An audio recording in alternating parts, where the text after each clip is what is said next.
Hey guys, this is Mike. Gonna go ahead and kick off this video journal. So for question one, what did I notice that was interesting? I think that what I found interesting was that the title of the play, Intimate Apparel, it had both direct and indirect correlations throughout the entire play.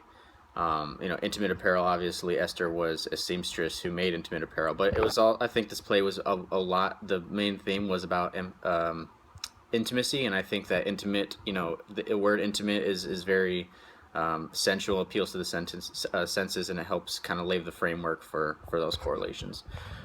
Question number two: what values are represented? So the first value, I think, like I said, is intimacy in general, and there's a lot of examples of both physical and emotional intimacy in this play, from Mame being a prostitute looking for physical intimacy, Mrs. Van Buren looking for physical intimacy with her husband. They're trying to conceive a child.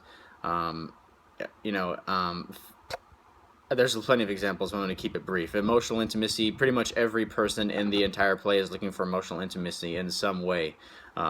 Esther with George, Mrs. Van Buren with her husband. Mr. Marks with his, set up wife in Romania. Intimacy is big. And then a second value is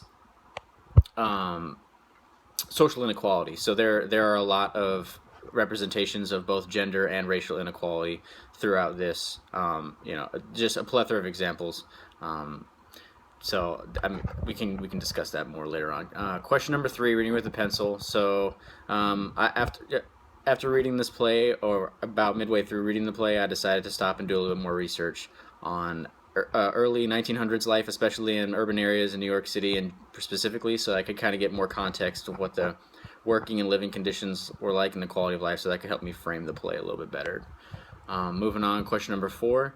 Out of the three R's, I think that this play reinforces that African Americans were treated differently and women were treated differently. There was kind of different social standards for all of them, and I think Lynn Nottage, when she wrote this play, even though her primary goal was to emphasize intimacy, I think that was the main theme of the play. I still think that while accomplishing her main theme, she still was able to accomplish her second and possibly even more political goal of displaying that there were inequalities socially.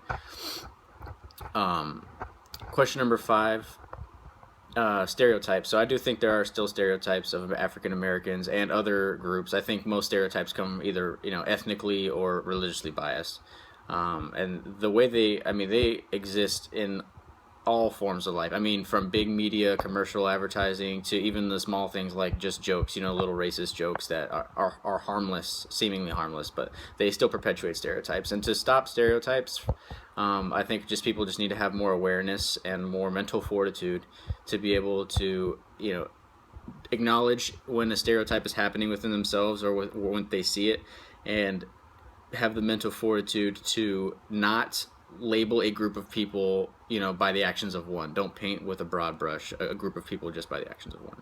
And then question number six, two questions. The first question is, why did Esther stay with George for as long as she did after Chanel was down? I mean, I know she stayed because she wanted emotional connection, but once she knew that it was over, why did she just give all the money, and why was she so, she was desperate pretty much, but she could have just ended it. I just don't know why she would have stuck around. And then number two is, when Mrs. Van Buren advanced on Esther, when she kissed her, was that more longing for emotional intimacy or physical intimacy? Because she was lacking both of those in her relationship with her husband.